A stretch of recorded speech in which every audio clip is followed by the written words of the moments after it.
Hello दोस्तों।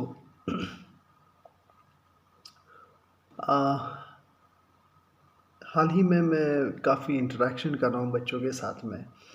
बहुत सारे बच्चे हमारे पास आते हैं जो F CAT C D S और एन डी ए के लिए प्रिपेयर करते हैं। बड़ा अच्छा लगता है, हम लोग उनके पीछे भी जोश शोर से लगते हैं। बट एक चीज़ होती है कि बहुत सारे बच्चे इसमें से शायद लग नहीं पाते। ठीक है, नहीं क्लियर कर पाते हैं क्योंकि इतने हज़ारों लाखों में बच्चे बैठते हैं और उसमें से कुछ ही चंद लोग बच्चे जो हैं क्लियर होने वाले हैं। जो कुछ बच्चे क्लियर होंगे, उनको छोड़ के जो मेजर चंक होता है वो शायद ही अपने सारे अटेम्प्ट्स एग्जॉस्ट कर लेगा। तो मेरा हर बार प्रश्न होता है कि ये बच्चे जब एग्जॉस्ट कर लेंगे तो इनको फिर से नई शुरुआत करनी पड़ेगी, क्योंकि इन्होंने कोई दूसरा अपना प्लान बी नहीं सोचा होता है। बहुत सारी दिक्कतें होती हैं। बहुत टाइम आप रिटन क्लियर, पहले तो रिटन क्लियर नहीं करते हैं, बट बड़ी दिक्कत के साथ जब रिटन क्लियर कर लेते हैं तो आप एसएसबी जाते हैं। एसएसबी में भी काफ़ी समय लग जाता है क्योंकि अराउंड 200 पीपल्स आर देयर, 200 के आसपास करीबन करीबन जो है एसएसबी के लिए आते हैं। और उसमें जो सिलेक्शन होता है आखिरी में 2 या 3 बंदों का होता है। तो 1:100, 1:200, 1:100 का रेशो ऐसे समझ के मोटा मोटा हम लोग सोच सकते हैं। ठीक है, हर बार ऐसा नहीं होता है, कभी कभी बच्चे कम भी आते हैं, बट काफ़ी बड़ा रेशो है जब इंटरव्यू के लिए जाते हैं तो। और जब मैं देखता हूँ बच्चे बहुत सारे ऐसे कोर्सेज कर रहे हैं जिसका कोई रेलेवेंस नहीं है। यूनिवर्सिटी, अगर मेरी बात माने तो university has failed to inculcate the knowledge that is required, or that is need to be instilled in the generations in this 2021.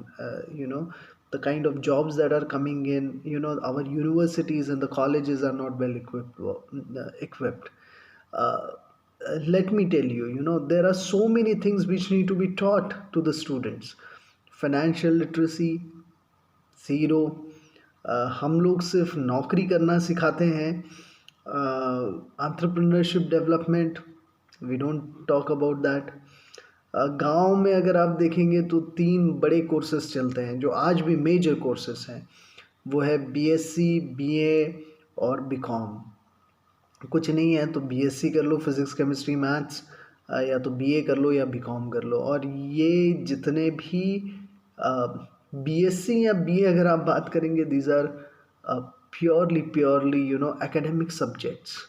You need to understand, जब भी बच्चा कोई अगर कॉलेज में आता है तो उसको बोलना चाहिए कि ये सब्जेक्ट्स आप क्यों ले रहे हैं। You need to ask them, पहला काम टीचर का होना चाहिए यूनिवर्सिटी या कॉलेज में। जो वो सब्जेक्ट मैटर पढ़ा रहे हैं उसको वो अपने लाइफ के साथ में कनेक्ट करे, और या फिर बताएं कि ये सब्जेक्ट्स पढ़ने से आप अपनी अर्निंग्स कैसे करेंगे। ठीक है, that is the first thing. मैं समझ सकता हूँ एकेडमिक और रिसर्च सब्जेक्ट, बट एकेडमिक और रिसर्च में बहुत कम लोग जाते हैं। ये मासेस के लिए बने हुए सब्जेक्ट्स नहीं हैं, ये स्पेशलिटी वाले सब्जेक्ट्स हैं। और अगर आप देखेंगे बीएससी में, मैं बच्चों को पूछता हूँ कि आप क्यों बीएससी कर रहे हैं, physics chemistry mathematics. Sir engineering करना नहीं था, दूसरा कुछ ऑप्शन नहीं था, बीएससी एक अच्छी चीज़ थी इसलिए हम लोगों ने कर ली। आई जस्ट फील, एक तो वो बंदा 3 साल अपने important 3 years that person is going to waste, क्योंकि फिज़िक्स केमिस्ट्री मैथ्स कुछ नहीं था इसलिए मैं आया हूँ। अगर आप प्योर साइंस पढ़ रहे हो तो आप वेस्ट कर रहे हैं आप अपना टाइम। ये वो सब्जेक्ट्स हैं जिससे आपको दिल लगाना पड़ेगा, और आपको आगे जाके रिसर्च करना पड़ेगा। अदरवाइज़ क्या कर रहे हैं आप, 3 साल आप वेस्ट कर रहे हैं। You are, that is not help you, is not going to help you in gaining the employment, that will not help you to develop the skill sets which will help you to earn, meet the ends।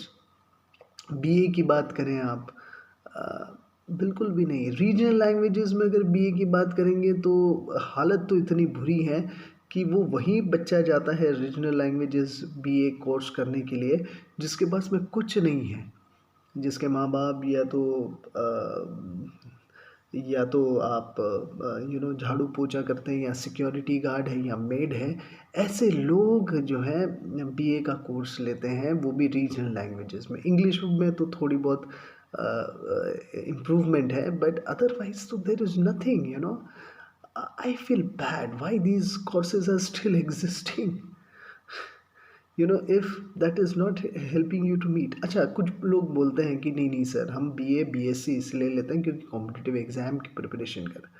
Late me tell you ladies and gentleman, competitive exam has to be seen as a competitive exam. It should not be seen as your career backup, या फिर graduation should not go with the competitive exam। आपका graduation आपके skill sets develop करने के लिए आपने रखने चाहिए, और आपका कॉम्पिटिटिव एग्ज़ाम आपने अलग रखना चाहिए। ये दोनों अलग अलग चीज़ें, दोनों अलग अलग रखिए, don't mix it up. Graduation 3 साल ख़त्म होने के बाद में you should be well equipped so that you should earn money, right, by applying that knowledge. And this अपना ये जो है अपना competitive exam, it has to be competitive exam, because अरे भैया 10-10 लाख लोग एग्ज़ाम लिखते हैं, और 1000, 1500, 2000 लोग ही ज्वाइन करते हैं। आप समझिए इस बात को। तो ये बहुत ही दुखद है चीज़ें। मुझे बड़ा दुख लगता है जब मैं आज भी मेरे बच्चों से बात करता हूँ, और वो बोलते हैं कि सर नहीं पता मुझे क्या करना है। मैं पूछता हूँ बीएससी बीए कर रहे हैं आप, क्या कर रहे हैं आप पूछिए, आप कौन से स्किल सेट्स आपने डेवलप किए, क्या रणनीति रखी है कि आने वाले 3 साल आप कैसे स्पेंड करने वाले हैं, कौन कौन सी चीज़ें आप डेवलप करने वाले हैं अपने आप में। कुछ भी नहीं। और आज ये शोकांतिका है हमारे देश की कि ऐसा एजुकेशन आज हम बच्चों को दे रहे हैं। बी की भी वही हालत है, ठीक है। इन बच्चों को वही समय आ चुका है जब हमारे माता पिता जिस प्रकार से पहले काम भी करते थे और पढ़ाई भी करते थे, वही समय आ गया है कि वैसा ही हम लोगों ने कल्चर यहाँ डेवलप करना चाहिए। हर बंदे ने यहाँ काम भी करना चाहिए और पढ़ाई भी करनी चाहिए, क्योंकि इसी से उसकी राइट डेवलपमेंट होगी। उसे पता चलेगा कि मार्केट में होता क्या है, मार्केट में पैसे कमाना कितना डिफ़िकल्ट है, और अगर आसान है तो कौन से स्किल सेट्स आपको डेवलप करने पड़ेंगे, तभी जाके हमारे मासेस जो है वो डेवलप होंगे। आज ये बड़ा दिल का सब्जेक्ट था मेरे लिए। मैं बच्चों को तैयार करना चाहता हूँ। मेरे यहाँ काफ़ी बच्चे आते हैं कॉम्पिटिटिव एग्ज़ाम के लिए प्रिपेयर करने के लिए, बट मेरी कहीं ना कहीं इच्छा ये होती है कि जब भी वो अपना समय दे कॉम्पिटिटिव एग्ज़ाम के लिए, तो 5-6-7 महीने जम के लगे अपनी पढ़ाई पूरी कर ले, और उसके बाद में अपना टाइम जो है, आधा टाइम वो डिवाइड करे अपने स्किल सेट को डेवलप करने के लिए, और आधा टाइम अपना प्योरली एग्ज़ाम क्लियर करने के लिए अपना टाइम जो है स्पेंड करे। होपफुली मेरा मैसेज बच्चों तक जाए, क्योंकि मैं देख पा रहा हूँ मेरे बहुत सारे बच्चे एसएसबी के लिए जा रहे हैं और वो क्लियर नहीं होते, तो उनके साथ क्या हालत होती है। काफ़ी समय निकल जाता है, 24-25 साल की जब उम्र हो जाती है, तब उसके बाद में यू टर्न लेना बड़ा मुश्किल हो जाता है। So please let's leave a balance life, you know and skill set के लिए भी अपना उतना ही समय दें जितना आप एकेडमिक के लिए समय देंगे। कॉलेज नहीं भी गए तो भी चलेगा। I know what kind of advice is that I am giving. I was an assistant professor, NET SET मैंने क्वालिफाई किया हुआ है sociology, and I know what all things are being taught in the college. The all the people, बड़े लोग जो हैं, जो काफ़ी बड़े बने हैं, जैसे बिल गेट्स हो गए या स्टीव जॉब हो गए या Narendra Modi, these people have never gone to the college. Their learning have come from outside. Let me tell you, I want to tell the parents that learning is going to come from outside. It's not necessary that the learning will come from the university or the institution. No, it's not going to happen. आप Jack Ma देखिए, अली बाबा का founder, he found lot of rejections. उसकी real learning बाहर से हुई है, ठीक है। नॉट शिवाजी महाराज, तब क्या स्कूल थी जो इतना बड़ा साम्राज्य उन्होंने जो है बनाया? कोई स्कूल या यूनिवर्सिटी में नहीं गए हैं। और हमारे मम्मी पापा की भी जनरेशन अगर आप देखेंगे तो उनकी लर्निंग ज़्यादातर बाहर से आई हुई है। सर्कमस्टांसेस ने उनको सिखाया हुआ है, ना कि यूनिवर्सिटी या फिर कॉलेज से। So you need to understand this. Please change your mindset when it comes to preparing yourself for future challenges in your life. इसी के साथ आज का वीडियो यहीं मैं समाप्त करता हूँ। Signing off, Prasanna Chaudhary.